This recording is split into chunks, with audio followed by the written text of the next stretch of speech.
walking along the beach when a puhi, or eel, kidnapped her and took her away.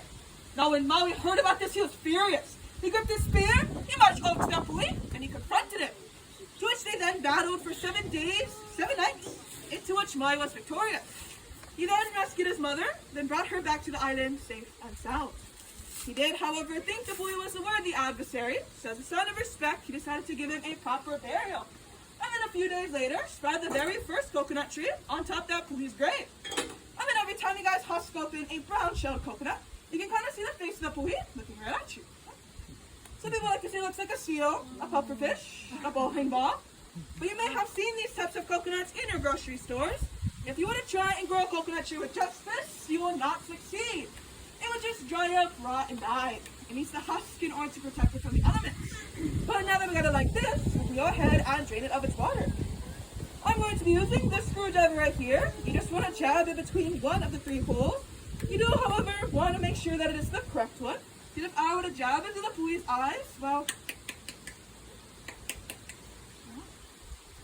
you see, you may pierce it a few times, but if I were to drain it, the water seems to be coming out. You will be saving a lot of time and effort if you just drive it through the puhi's mouth. Just like this.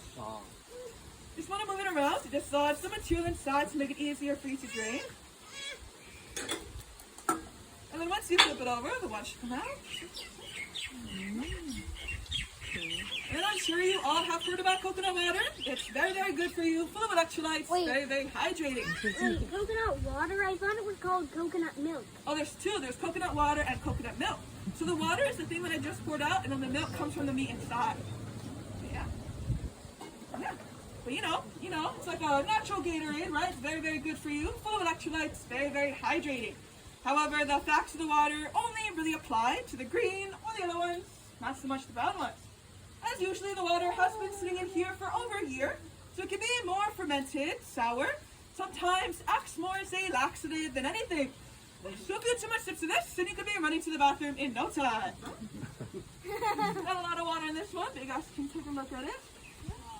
Not the most appetizing looking.